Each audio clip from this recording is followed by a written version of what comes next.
ازيكم يا اصحابي يا حلوين، عاملين ايه؟ رب كلكم تكونوا بخير وباحسن حال. زي ما انتم شايفين بقول لكم اهو، الدنيا متلعبكه حوالين مني، جايبه شويه حاجات وكل حاجه سايباها على وضعها، كنت طالباها من بابا ولسه جايبه.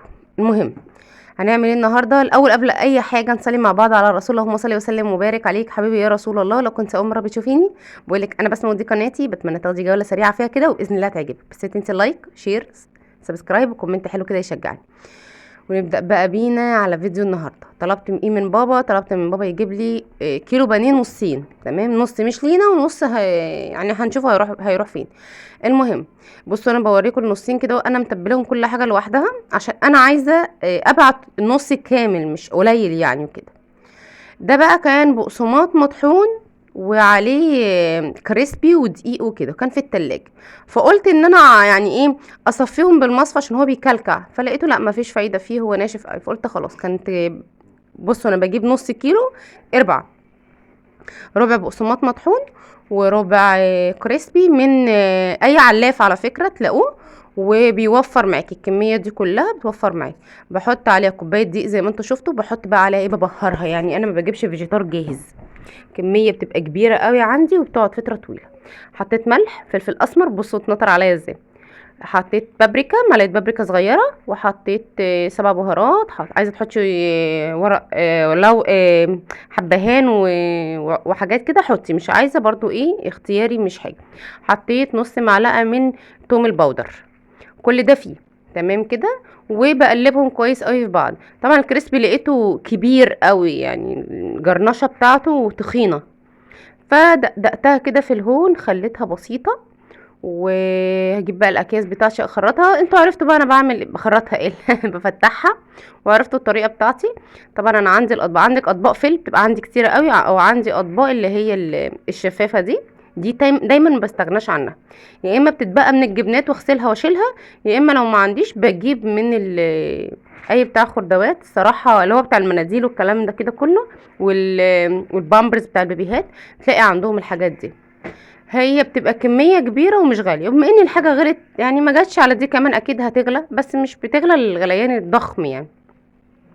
لاني حتى لو غلت جامد فهي بتقعد عندك فترة طويلة، انت مش بتستخدميهم كل يوم.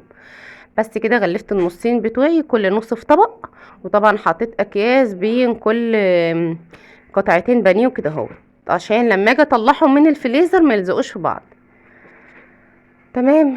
تمام، بصوا الفيديو ده عندي من يوم الجمعة بالظبط، اخد الجمعة والسبت. ومعلش بقى حصل لعبكه وما كنتش في البيت اصلا علشان اقدر ان انا اصور او امنتج. يعني عايزه اقول لكم انا جبت تموين وجبت حاجات، المطبخ رجع يضرب يقلب تاني، وهقوم باذن الله من غير مقاطعه اصوره معاكم بقى ان شاء الله النهارده. النهارده انا عطيت تطعيم ليان بتاع 6 شهور، كنت متاخره عليه عشان الدور اللي انتوا كنتوا عارفينه، كنت محتاسه بيها وكده. كان الدكتور منعني لان التهاب رئوي وسخونيه وكلام من ده، كانش ينفع ياخد التطعيم، فهي خدته النهارده. فلحد دلوقتي احنا تمام عشان اخده دواء السخونيه، فربنا يستر يعني من هنا لاخر النهار. بس بقى كده، الكلام ده كان الجمعه بالليل. كنت متبلاهم، بابا جايب البانيه من العصاري، وانا فضلت سايباه متبل لحد العشاء عشان يقعد في التتبيله ويشربها حلو قوي. تمام. وبعد كده زي ما انتوا شفتوا خلاص شلتهم في الفريزر، انا عايزه اعمل طبقه كده حلو. طيب بدأت بقى الم كل حاجة في مكانها، سبت اكياس المكرونة عشان هصبح الصبح بدري تبقى قدامي، والصلصة انجز في وقتي. هكمل معاكم الفيديو يعني.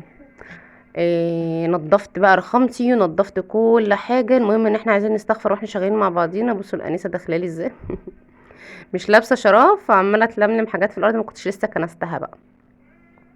هاخد المواعين دي معاكم. المشكله اللي انا كل ما اجي اعمل حاجه، يعني انا كنت بصور معاكم وانا بشيل المواعين اللي انا اصلا كنت غسلاها الاول وكده، وفوجئت ان الكاميرا فاصله ما صورتش. فما علينا. هنا انا ايه، البوله دي حطيت فيها خل، ودي ميه مغليه حاطه فيها البيبرونه عشان بحط لها فيها اعشاب، وحاطه فيها اللي هي البتاع بتاعت مش عارفه اسمها ايه الصراحه، اللي بحط لها، شيل العيش ده يا زيزو عشان هي فرطه، عشان ما ينزلش في الارض حرام. اللي هي بحط لها فيها الفاكهه المخرمه دي زي السكيته، بحط لها فيها كل حاجاتها يعني عامه، بميه مغليه وشويه خل صغيرين. بس بقى ايه، الاطباق الفل ديت اللي هي كان فيها البانيه وكده، ف بحبش ارمي حاجه بدمها، لازم اديها شطفه كده وبعدين ارميها. عندي بقى مواعين كتير وعندي حلل وعندي حاجات، وعايزه اقول لكم اللي انا عملته اهي. المطبخ ما شاء الله عليه، هتشوفوه باذن الله في الفيديو اللي جاي. عايزه ايه؟ في قفه؟ سلامتك. بس نستعين بالله ونظبط كل حاجه كده اهوت، وحتى وانا بغسل المواعين هتفصل الكاميرا برضو مني وهرجع اكمل معاكم. يلا الحمد لله على اللي احنا فيه. انا والله نازله وطالعه الايام دي كتير، عندي مشاوير كتيره. فالحمد لله. اه بقى تشوفوا المنظر اللي انا عاملاه ده وتقولوا خارجه بقى ورايحه اتفسح واخده اكل معاها والكلام ده كده كله، لا والله خالص. بس كل الحكايه ان انا كان لازم اعمل كده آه، في المشوار اللي انا رايحاه يعني. بس الحمد لله. فقلت بقى طالما انا ماشيه الصبح لازم اشطب كل حاجه علشان لما ارجع تبقى الموضوع هادي يعني. حتى كنست برضو الارض وكنست الصاله وكنست كل حاجه، قمت الصبح قبل ما امشي بس كنت احط الاكل على النار واجري ايه اطبق بقى الغطيان وكلام من ده. فعشان اما ارجع تبقى الدنيا هاديه. برضو وانا بغسل البوتاجاز هتفصل برضو مني الكاميرا وانا مش واخده بالي خالص. خدت بقى كده البوتاجاز في السريع. انت حبيبي، انت قلبي. موجوع يا عيني، ياخد حقنتين في رجلها الاتنين فموجوع. بس الله رب العز يا رب. فخدت كل حاجه كده. عايزاكم ما تنسونيش باللايكات، وشكرا لكل حد دخل لي جديد في القناه. هنا بقى كان تاني يوم الصبح. بص انا اول ما قمت عملت سندوتشات للولاد سبتهم يفطروا، ودخلت كده قلت اعمل ايه شاي باللبن او اي حاجه نشربوها كده في السريع عشان اسمي الله وابدا ان انا ايه اجهز اكل عشان عايزه امشي بدري. كنتش هاخد الولاد الصراحه، وبعدين قلت لا خلاص اخدهم وكده. الحمد لله يعني. بصوا بقى انا كنت سايبه ايه، سايبه الفشار عشان هعمل فشار، وجايبه بقى من الهايبر طعم الجبنه وطعم الطماطم وطعم شطه وليمون في الهايبر كده. روحوا عند او بصوا ما اعرفش على حسب المحافظه اللي انت فيها بقى فاتحه لها في كل المحافظات. فالقسم بتاع العطاره عاملين كده جزء هم بيعبوا فيه علافه وبيعبوا فيه حاجات، انت تخش تلاقي اكياس الفلفل الاسمر متعبيه واكياس الكمون، البهارات عامه بتبقى متعبيه. فقولي فين الاطعمه اللي هي بتاعت الفشار او البطاطس، فبتبقى متعبيين كده عاملين طعم جبنه وطعم شطه وليمون وطعم بتاع دوت الطماطم زي ما قلت لكم. بصوا هنا عملت الفشار علشان الولاد بيحبوا الطعم دوت، وعشان كمان اللي انا رايحه بيحبوا برضه.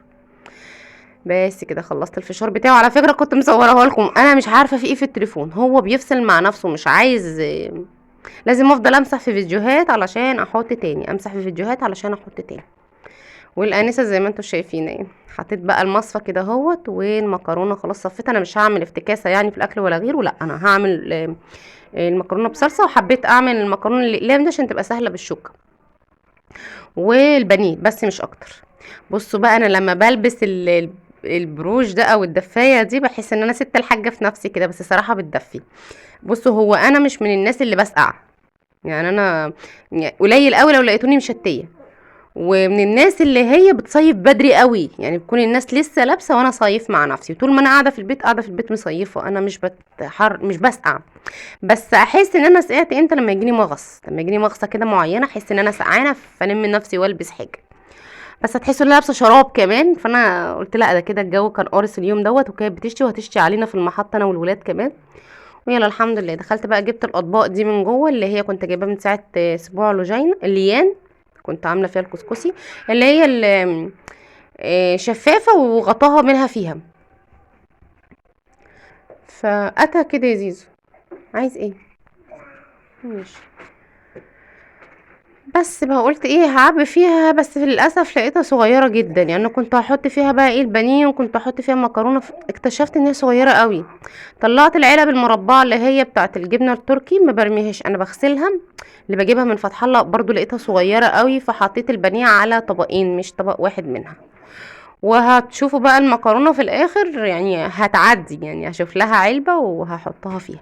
بصوا بقى الطريقه اللي انا ما تجيبيش فيجيتار جاهز وما تجيبيش من اني واي، جربي اللي انا بقول لك عليه ده، وتروحي لاي علاف قولي له عايزه، لو انت عايزه نص انت حره بس هو بيبقى ياما قوي. قولي له عايزه ربع بقسماط مطحون وربع كريسبي. عايزه حار قولي له حار، مش عايزه حار انا ما بجيبش حار، بس هو في الاغلبيه ما بيبقاش حار عامه. انت ممكن تحطي شطه. بصي بيبقى عامل ازاي، زي الناجتس اللي انت بتجيبيها الجاهزه والبانيه الجاهز دول اللي بيبقوا معلبين. بس كده عبيت حاجاتي، عبيت العيش، عبيت اطباق، مناديل، ونسيت المناديل دي ومشيت. بصوا بقى البتاع ده، اللهم ذكرني الفشار انا عبيته كده زي ما انتوا شفتوا، واجي البانيه عبيته على طبقين. بصوا الفشار طعمه تحفه، ليه؟ لان كل طفل يمسك طبقه كده مع نفسه، واحنا كمان يا كبار احنا ملناش نفس ولا ايه؟ بس كده. فالمكرونه ما كنتش لاقيه لها حاجه، ففضيت بقى العلبه بتاعه الشعريه وغسلتها غسله نظيفه ومسحتها وعبيت فيها المكرونه. وبس كده، ابقى كده جهزت كل حاجاتي. طبعا انا بتابع بقيه البانيه بتاعنا احنا اللي على النار، اللي انا هسيبه هنا عشان ما نيجي نتغدى بيه. وبس كده. المهم ان انا وصلت معاكم لاخر الفيديو. شكرا لو وصلتي معايا لحد هنا، ولا تنسي اللايك والشير والسبسكرايب، واستنيني في فيديو جديد.